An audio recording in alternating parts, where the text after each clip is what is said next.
ഇന്നൊരു ബിരിയാണി ഉണ്ടാക്കാനുള്ള ശ്രമത്തിലാണ് കേട്ടോ. പ്രവാസിയായ പിന്നെ ഫുഡൊക്കെ ഉണ്ടാക്കി പഠിക്കൽ നിർബന്ധമാണല്ലോ. വീട്ടിലായിരുന്നെങ്കിൽ ഇപ്പോൾ സാധനങ്ങളൊക്കെ വാങ്ങിക്കൊടുത്ത സമയമാകുമ്പോഴേക്ക് ഫുഡ് നമ്മുടെ മുമ്പിലെത്തും. അതിപ്പോൾ ഇവിടെ നടക്കൂലല്ലോ. ഏതായാലും ഞാനും ഉപ്പയും പിന്നെ നിസാർക്കയും കൂടിയിട്ടാണ് ബിരിയാണി വെക്കുന്നത്. കൂട്ടായി വെക്കുമ്പോൾ അതിനൊരു ഫലം ഉണ്ടാവുമല്ലോ. അങ്ങനെ ഉപ്പ ചിക്കനൊക്കെ നല്ല രീതിയിൽ മസാല തേച്ച് കുറച്ച് നേരം മസാല പിടിക്കാൻ വേണ്ടിയിട്ട് അപ്പുറത്തേക്ക് മാറ്റി വെച്ചു. ഈ സമയത്ത് ബിരിയാണിക്ക് വേണ്ടിയിട്ടുള്ള ഉള്ളിയും തക്കാളിയും മറ്റു സാധനങ്ങളൊക്കെ തയ്യാറാക്കി ബിരിയാണി മസാലക്കുള്ള പരിപാടി തുടങ്ങിയിട്ട് ഞാൻ മൂന്നാൾക്കും ബിരിയാണി ഉണ്ടാക്കാൻ വലിയ ഐഡിയ ഇല്ലാത്തതുകൊണ്ട് തന്നെ നമ്മുടെ വഴികാട്ടി യൂട്യൂബ് ഉസ്താദാണെന്ന് പ്രത്യേകം പറയേണ്ട ആവശ്യമില്ലല്ലോ.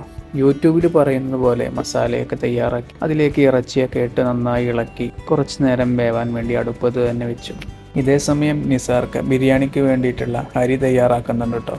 അങ്ങനെ അരിയും മസാലയൊക്കെ റെഡിയായി. ഇനി അടുത്ത പ്രക്രിയ ബിരിയാണിക്ക് വേണ്ടിയിട്ടുള്ള ദമ്മിടലാണ്. അതും ഭദ്രമായി ചെയ്ത് ഞങ്ങൾ നേരെ നിസ്കരിക്കാൻ വേണ്ടി പോയി. നിസ്കാരം കഴിഞ്ഞ് വന്ന് ദമ്മ് പൊട്ടിക്കുന്ന കാഴ്ചയാണ് കേട്ടോ അത്. നല്ലൊരു പ്രൊഫഷണൽ ബിരിയാണി ലുക്കൊക്കെ കിട്ടുന്നുണ്ടല്ലേ.